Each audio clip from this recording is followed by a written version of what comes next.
स्वागत। आज हम भारत के एक बहुत ही ज़रूरी कानून पर बात करने वाले हैं, प्रतिलिप्याधिकार अधिनियम 1957 यानी कि कॉपीराइट एक्ट 1957। जी। हमारे पास इंडिया कोड वेबसाइट से लिया गया इसका पूरा स्ट्रक्चर है, मतलब कौन कौन से चैप्टर्स हैं, क्या क्या बातें हैं इसमें। हाँ, ये एक्ट काफी महत्वपूर्ण है। ये कानून 4 जून 1957 को लागू हुआ था और इसका असल मकसद था इंडिया में कॉपीराइट से जुड़े जो भी कानून थे उनको एक जगह लाना, उनमें सुधार करना। बिल्कुल। ये एक तरह से समझ लीजिए वो कानूनी कवच है जो हमारे क्रिएटर्स के काम को प्रोटेक्ट करता है, लेखक हों, आर्टिस्ट हों, म्यूजिशियन हों। हाँ, सभी तरह के रचनाकारों के लिए। तो आज हम कोशिश करेंगे कि इस एक्ट की बनावट को समझें, कैसे ये अलग अलग हिस्सों में बटा है, कौन से मेन टॉपिक्स हैं इसमें, और ख़ास तौर पर हम कॉपीराइट की अवधि, मतलब टर्म ऑफ कॉपीराइट वाला जो हिस्सा है चैप्टर वी, उस पर थोड़ा ज़्यादा ध्यान देंगे। हाँ, ये ज़रूरी है कि आखिर ये प्रोटेक्शन मिलता कितने टाइम के लिए है। तो चलिए शुरू करते हैं। बिल्कुल। और ये समझना भी ज़रूरी है कि ये सिर्फ कोई रूखी कानूनी किताब नहीं है। ये असल में एक बैलेंस बनाने की कोशिश है। एक तरफ है क्रिएटर के अधिकार और दूसरी तरफ है पब्लिक की पहुंच जानकारी तक, कल्चर तक। सही कहा। तो इसकी जो बनावट है, जो स्ट्रक्चर है, वही हमें बताता है कि कानून बनाने वालों ने किन चीज़ों को ज़्यादा अहमियत दी है। तो पहली नज़र में देखें तो ये 15 चैप्टर्स में बटा हुआ है। हाँ, 15 अध्याय। शुरुआत होती है प्रारंभिक बातों से, मतलब डेफिनेशंस वगैरह होंगी इसमें। जी बिल्कुल, परिभाषाएं, कहाँ लागू होगा, ये सब। फिर चैप्टर 2 है कॉपीराइट ऑफिस और कॉपीराइट बोर्ड के बारे में, मतलब एडमिनिस्ट्रेटिव सेटअप। हाँ, ढांचा कैसे काम करेगा। और चैप्टर 3 बताता है कि कॉपीराइट असल में है क्या, व्हाट इज कॉपीराइट। ये तो बिल्कुल बेसिक हो गया। एकदम सही। ये एक लॉजिकल तरीका है आगे बढ़ने का। पहले आप बेस तैयार करते हैं, डेफिनेशंस क्या हैं, सिस्टम क्या है, चैप्टर 1, 2, 3 यही करते हैं। इसके बाद ही कानून के जो कोर मुद्दे हैं उन पर आते हैं, जैसे चैप्टर 4 में कॉपीराइट का स्वामित्व यानी ओनरशिप ऑफ कॉपीराइट। हाँ, ये तो बहुत जरूरी लगता है, ओनरशिप। बिल्कुल। इसमें धारा 17 है जो बताती है कि कॉपीराइट का पहला मालिक कौन होगा, और फिर धारा 18, 19 ये बताती हैं कि इसे किसी और को कैसे दिया जा सकता है, असाइनमेंट। जी हाँ, असाइनमेंट। मतलब ये पता होना कि किसी क्रिएशन पर हक किसका है, ये तो फंडामेंटल बात हुई ना। निश्चित रूप से। ओनरशिप और असाइनमेंट ये किसी भी इंटेलेक्चुअल प्रॉपर्टी लॉ का आप कह सकते हैं आधार होते हैं। हाँ, इससे क्लैरिटी आती है कि राइट्स किसके पास हैं, फिर क्रिएटर कैसे उससे फायदा उठा सकता है या दूसरों को इस्तेमाल करने की परमिशन कैसे दे सकता है। सही। अगर ओनरशिप ही क्लियर नहीं होगी तो फिर तो कंफ्यूजन और झगड़े ही होंगे। समझ गई। तो ओनरशिप तय हो गई, फिर सवाल आता है कि ये अधिकार, ये राइट्स कब तक रहेंगे। यहीं पर शायद चैप्टर वी आता है, कॉपीराइट की अवधि, टर्म ऑफ कॉपीराइट। आपने कहा भी था कि इस पर हम थोड़ा ज्यादा ध्यान देंगे। हाँ, क्योंकि ये अवधि, ये ड्यूरेशन ही तय करती है कि किसी क्रिएशन को लीगल प्रोटेक्शन कब तक मिलेगा। अच्छा। ये एक लिमिटेड पीरियड होता है, ऐसा नहीं कि हमेशा के लिए। और जब ये अवधि खत्म हो जाती है तब वो रचना चली जाती है पब्लिक डोमेन में। पब्लिक डोमेन, इसका मतलब सबके लिए फ्री। बिल्कुल। एक बार कॉपीराइट टर्म खत्म हुआ तो कोई भी उस रचना का इस्तेमाल कर सकता है, बिना किसी परमिशन के, बिना कोई पेमेंट किए। अच्छा। ये एक तरीका है जिससे ज्ञान और संस्कृति आखिर में सबके लिए उपलब्ध हो जाती है। इसीलिए ये अवधि तय करना इतना जरूरी है।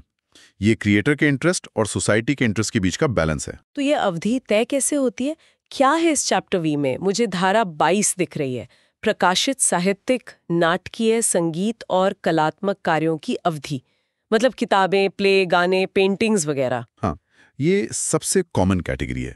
आमतौर पर ऐसे कामों के लिए जो कॉपीराइट है वो लेखक या क्रिएटर की पूरी जिंदगी तक रहता है। ओके। और उनकी मृत्यु के बाद 60 साल तक। 60 साल, काफी लंबा समय। जी, ये लाइफ प्लस 60 इयर्स का नियम है।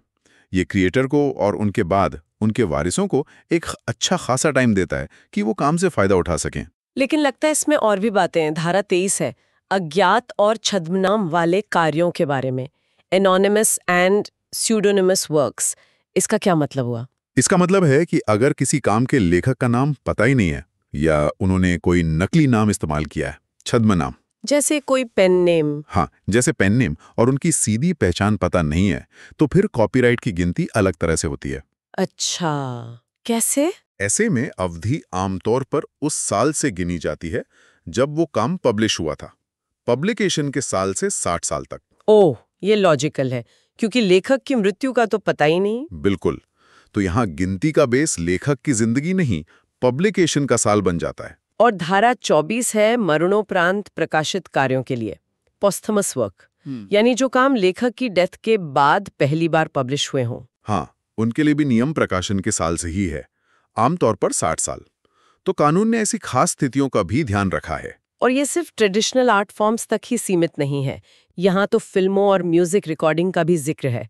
धारा 26 सिनेमाटोग्राफ फिल्मों के लिए है और धारा 27 ध्वनि रिकॉर्डिंग मतलब साउंड रिकॉर्डिंग के लिए। जी हाँ।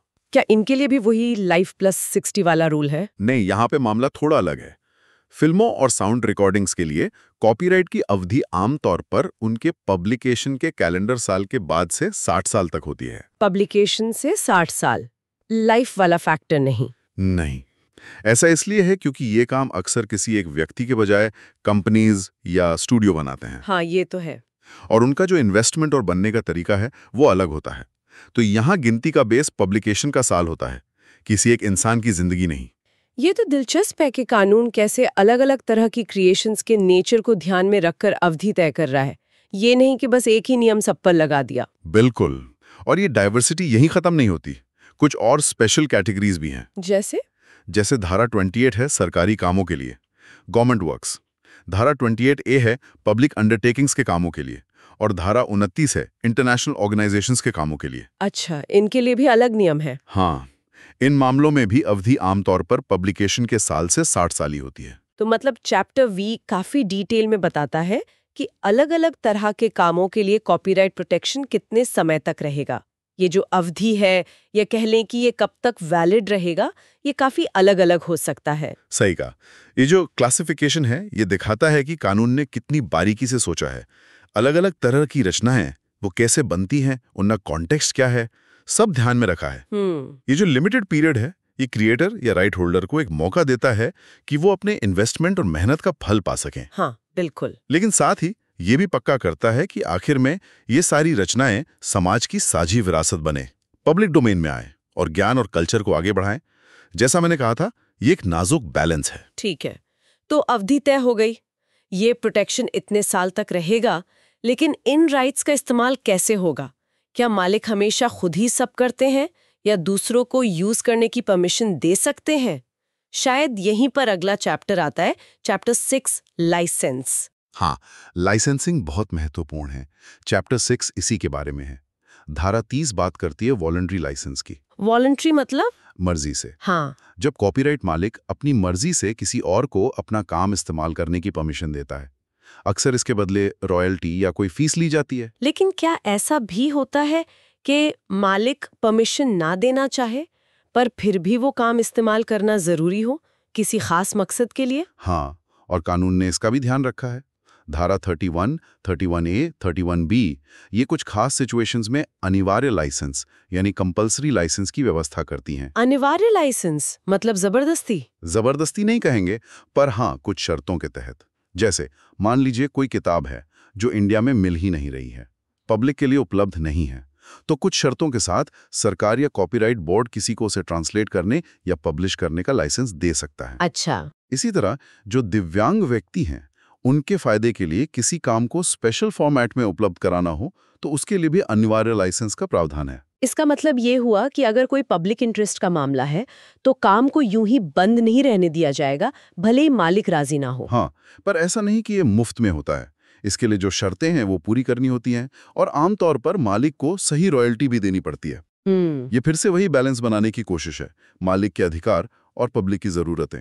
हाँ, समझ गई। इसी तरह धारा 31D है वैधानिक लाइसेंस, स्टैट्यूटरी लाइसेंस ब्रॉडकास्टिंग के लिए।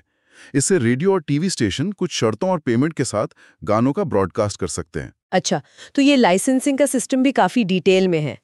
इसके बाद आता है चैप्टर 7 कॉपीराइट समितियां, धारा 33 से 36A। ये क्या होती हैं? कॉपीराइट समितियां एक तरह से कलेक्टिव मैनेजमेंट करने वाली संस्थाएं होती हैं। Collective management? हाँ, सोचे कोई एक गीतकार है, उसके लिए कितना मुश्किल होगा कि वो हर रेडियो स्टेशन, हर कैफे, हर कॉन्सर्ट पर नजर रखे जहां उसका गाना बज रहा है। हाँ, ये तो इम्पॉसिबल है। और सबसे अलग-अलग लाइसेंस फीस कलेक्ट करे। तो ये जो कॉपीराइट समितियां हैं, जैसे म्यूजिक के लिए IPRS या PPL है। हाँ, नाम सुना है। ये लेखकों, संगीतकारों की तरफ से उनके कामों के लाइसेंस जारी करती हैं और रॉयल्टी इकट्ठा करके उनमें बांट देती हैं। इससे पूरा सिस्टम बहुत एफिशिएंट हो जाता है। अच्छा, तो ये चीजों को आसान बनाने का तरीका है। आगे बढ़ते हैं। चैप्टर 8 है प्रसारण संगठनों और कलाकारों के अधिकारों पर, rights of broadcasting organisation and of performers, धारा 37 से 39A। यहाँ फोकस सिर्फ लेखक या म्यूजिशियन पर नहीं है। नहीं, ये एक इम्पॉर्टेंट एक्सटेंशन है। ये उन लोगों के राइट्स को भी पहचानता है जो क्रिएशंस को पब्लिक तक पहुंचाने में रोल निभाते हैं। जैसे धारा 37 है ब्रॉडकास्टिंग ऑर्गेनाइजेशंस के लिए, टीवी चैनल, रेडियो स्टेशंस, उनको अपने ब्रॉडकास्ट में कुछ अधिकार मिलते हैं। और कलाकारों के, परफॉर्मर्स? हाँ, धारा 38 परफॉर्मर्स के लिए है। गायक, म्यूजिशियन, एक्टर, डांसर, उनको अपनी परफॉर्मेंस में अधिकार मिलते हैं। मतलब कोई आपके लाइव कॉन्सर्ट को बिना आपकी इजाजत के रिकॉर्ड करके बेच नहीं सकता। अच्छा, और इसमें धारा 38B कलाकार के नैतिक अधिकार, moral rights of the performer का भी जिक्र है। ये क्या है? ये इकोनॉमिक राइट्स से अलग है। इसका मतलब है कि परफॉर्मर को अपनी परफॉर्मेंस का क्रेडिट पाने का अधिकार है। हाँ, और ये भी अधिकार है कि उसकी परफॉर्मेंस को इस तरह से काटा छाटा या बिगाड़ा ना जाए जिससे उसकी इज्जत को नुकसान पहुंचे। ये तो कलाकार की डिग्निटी की बात हो गई। बिल्कुल, उसके काम के साथ उसका जो पर्सनल कनेक्शन है उसको प्रोटेक्ट करता है ये। इसके बाद कानून इंटरनेशनल लेवल पर जाता है। चैप्टर IX है अंतर्राष्ट्रीय कॉपीराइट, इंटरनेशनल कॉपीराइट, धारा 40-43।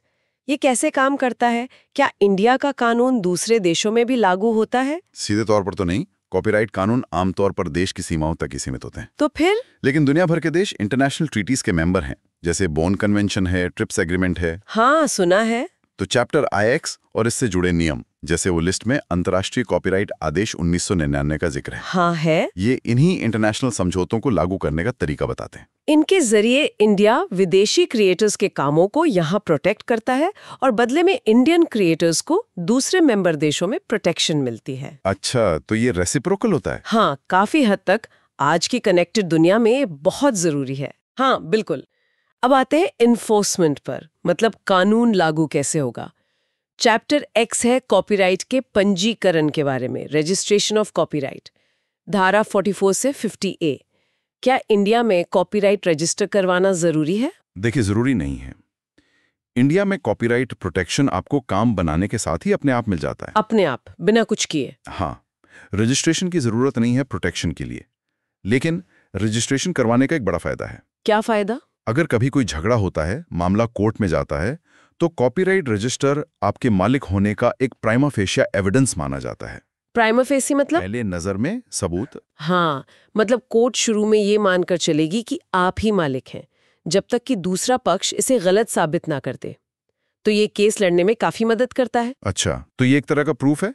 जी, और धारा 50A इन रजिस्टर्स को पब्लिक भी करती है ताकि ट्रांसपेरेंसी रहे। और अगर कोई बिना परमिशन के काम इस्तेमाल करे तो? यहीं पे चैप्टर 11 आता होगा, कॉपीराइट का उल्लंघन। इन्फ्रिंजमेंट ऑफ कॉपीराइट, धारा 51 to 53A। धारा 51 बताती है कि उल्लंघन कब होता है। बिल्कुल, ये जानना तो शायद सबके लिए जरूरी है जो किसी भी तरह का कंटेंट इस्तेमाल करते हैं। हाँ, धारा 51 उन कामों की लिस्ट देती है जिन्हें बिना राइट होल्डर की परमिशन के करना उल्लंघन माना जाता है, जैसे किसी किताब की कॉपी बनाना, गाना पब्लिक में बजाना, फिल्म दिखाना वगैरह। लेकिन यहीं पर एक और इम्पोर्टेंट बैलेंस आता है। क्या? धारा 52 ये कुछ ऐसे कामों की लिस्ट देती है जिन्हें उल्लंघन नहीं माना जाता। उल्लंघन नहीं माना जाता? जैसे कि पर्सनल स्टडी या रिसर्च के लिए इस्तेमाल करना। अच्छा, या क्रिटिसिज्म या रिव्यू के लिए किसी काम का थोड़ा हिस्सा इस्तेमाल करना, या क्लासरूम में पढ़ाने के दौरान इस्तेमाल करना। ओह, तो ये एक्सेप्शंस हैं। हाँ, इन्हें अक्सर फेयर डीलिंग या फेयर यूज कहते हैं। यहाँ फिर वही बैलेंस है, राइट्स की प्रोटेक्शन और दूसरी तरफ ज्ञान, शिक्षा और फ्रीडम ऑफ एक्सप्रेशन। जैसे अगर कोई स्टूडेंट अपनी थीसिस में किसी बुक से एक छोटा पैरा कोट करे, सोर्स बताकर, हाँ, तो वो आमतौर पर फेयर डीलिंग माना जाएगा, उल्लंघन नहीं। ये जानना तो राहत की बात है।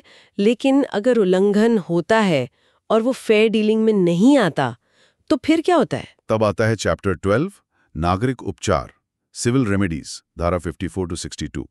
जो राइट होल्डर है वो कोर्ट जा सकता है। कोर्ट में? हाँ, और उल्लंघन रोकने के लिए इंजंक्शन मांग सकता है, मतलब कोर्ट ऑर्डर दे सकती है कि उल्लंघन बंद करो। अच्छा। साथ ही वो नुकसान के लिए हर्जाना यानी डैमेजेस और उल्लंघन से जो मुनाफा कमाया गया है वो भी मांग सकता है। ये धारा 55 में है। और क्या सिर्फ सिविल रेमेडीज ही हैं या कोई क्रिमिनल एक्शन भी हो सकता है? क्रिमिनल एक्शन का भी प्रावधान है। चैप्टर 13 ऑफेंसेस, धारा 63 से 70 इसी के बारे में है। अपराध मतलब जेल भी हो सकती है? हाँ, धारा 63 कहती है कि जानबूझकर कॉपीराइट का उल्लंघन करना एक अपराध है। इसके लिए जेल और जुर्माना दोनों हो सकते हैं। ओह। और धारा 64 पुलिस को पावर देती है कि वो उल्लंघन करने वाली कॉपीज जैसे पायरेटेड सीडी या किताबें उन्हें जब्त कर सकती है। तो कानून इसे काफी सीरियसली लेता है, सिविल और क्रिमिनल दोनों तरह से। हाँ, सिविल रेमेडीज का मकसद होता है राइट होल्डर के नुकसान की भरपाई करना, जबकि क्रिमिनल प्रोविजंस का मकसद है उल्लंघन को रोकना और जो जानबूझकर बड़े स्केल पर पायरेसी करते हैं उन्हें सजा देना। लिस्ट में एक और इंटरेस्टिंग धारा है जिस पर हमने बात नहीं की, धारा 57, लेखक के विशेष अधिकार। Authors special rights. हमने परफॉर्मर्स के मॉरल राइट्स की बात की थी, क्या ये कुछ वैसा ही है? हाँ, ये लेखकों के लिए मॉरल राइट्स है। इन्हें फ्रेंच में ड्रॉइट मॉरल भी कहते हैं। ड्रॉइट मॉरल, जी। ये अधिकार लेखक के पास तब भी रहते हैं जब उसने अपने काम का कॉपीराइट यानी इकोनॉमिक राइट्स किसी और को बेच दिया हो। बेचने के बाद भी? हाँ, इसमें दो मेन राइट्स हैं। पहला, पितृत्व का अधिकार, राइट ऑफ पिटर्निटी, और एट्रीब्यूशन मतलब अपने काम के लेखक के तौर पर क्रेडिट पाने का अधिकार, क्रेडिट मिलना। हाँ। और दूसरा, अखंडता का अधिकार, राइट ऑफ इंटेग्रिटी मतलब अपने काम में किसी भी ऐसे बदलाव, तोड़ मरोड़ या डिस्टॉर्शन का विरोध करने का अधिकार जिससे लेखक के सम्मान या प्रतिष्ठा को ठेस पहुंचती हो। अरे वाह, ये तो बहुत ही महत्वपूर्ण बात है। मतलब ये सिर्फ पैसे या बिजनेस की बात नहीं है। नहीं, ये तो क्रिएटर का अपने काम के साथ जो गहरा पर्सनल रिश्ता है, जो सम्मान है, उसको भी कानूनी पहचान देता है। बिल्कुल। जैसे अगर किसी ने मेरी लिखी कहानी को बदलकर उसका मतलब ही बिगाड़ दिया, तो भले ही मैंने पब्लिशिंग राइट्स बेच दिए हों, मैं इस धारा के तहत आवाज उठा सकती हूँ। सिद्धांत रूप में हाँ, अगर वो बदलाव आपके सम्मान या प्रतिष्ठा को ठेस पहुंचाता है। ये मॉरल राइट्स क्रिएटर की पहचान और उसकी क्रिएटिव विजन की रक्षा करते हैं। आखिर में है चैप्टर 14 अपील्स के बारे में और चैप्टर 15 विविध यानी मिसलेनियस। ये शायद प्रोसीजरल बातें होंगी। हाँ, अपील कहाँ होगी, बाकी बची हुई बातें वो सब। स्रोत लिस्ट में 2013 और 2016 के संशोधन नियमों अमेंडमेंट रूल्स का भी जिक्र है। ये क्या दिखाते हैं? ये दिखाते हैं कि कानून कोई पत्थर की लकीर नहीं है, वो बदलता है। टाइम बदलता है, टेक्नोलॉजी बदलती है, जैसे इंटरनेट आया, डिजिटल मीडिया आया, तो कानून को भी इनके साथ चलना पड़ता है। ये अमेंडमेंट रूल्स उसी प्रोसेस का हिस्सा हैं। कानून को रेलेवेंट बनाए रखने के लिए ये जरूरी है। तो इस पूरी चर्चा से ये तो एकदम साफ है कि भारत का कॉपीराइट एक्ट 1957 एक बहुत ही डिटेल्ड और मल्टी लेयर्ड कानून है। ये सिर्फ कुछ रूल्स नहीं है, ये एक पूरा सिस्टम है। बिल्कुल, हमने देखा कि इसका स्ट्रक्चर कितना लॉजिकल है, डेफिनेशंस और एडमिनिस्ट्रेटिव सेटअप से शुरू होकर। हाँ। फिर ओनरशिप, राइट्स की अवधि जो अलग-अलग कामों के लिए अलग है, लाइसेंसिंग, वॉलंटरी और कंपलसरी दोनों, कलेक्टिव मैनेजमेंट यानी कॉपीराइट सोसाइटीज, फिर ब्रॉडकास्टर्स और परफॉर्मर्स जैसे खास ग्रुप्स के राइट्स, इंटरनेशनल प्रोटेक्शन, रजिस्ट्रेशन का प्रोसेस, और अगर उल्लंघन हो तो सिविल और क्रिमिनल दोनों तरह के एक्शन, सब कुछ कवर किया है। और हमने खास तौर पर कॉपीराइट की अवधि यानी चैप्टर वी पर ध्यान दिया कि कैसे ये लिटरेरी वर्क्स, फिल्मों, म्यूजिक, सरकारी कामों सबके लिए अलग-अलग टाइम पीरियड सेट करता है। ये वाकई काम के नेचर और बनने के प्रोसेस को दिखाता है। वो वैलिडेशन पीरियड एक जरूरी बैलेंस बनाता है। और ये भी याद रखना जरूरी है कि ये एक्ट सिर्फ इकोनॉमिक राइट्स मतलब पैसे से जुड़े अधिकार जैसे कॉपी बनाना, बेचना, परफॉर्म करना, इनकी ही बात नहीं करता। हाँ। बल्कि धारा 57 और 38B के जरिए क्रिएटर्स और परफॉर्मर्स के मॉरल राइट्स, क्रेडिट पाने का अधिकार, काम की इंटेग्रिटी बनाए रखने का अधिकार, इनको भी उतनी ही अहमियत देता है। सही। ये क्रिएटिविटी को बढ़ावा देने और पब्लिक की नॉलेज और कल्चर तक पहुंच बनाने के बीच बैलेंस बनाने वाला एक बहुत इंपॉर्टेंट लीगल फ्रेमवर्क है। तो इस सब का निचोड़ क्या निकलता है?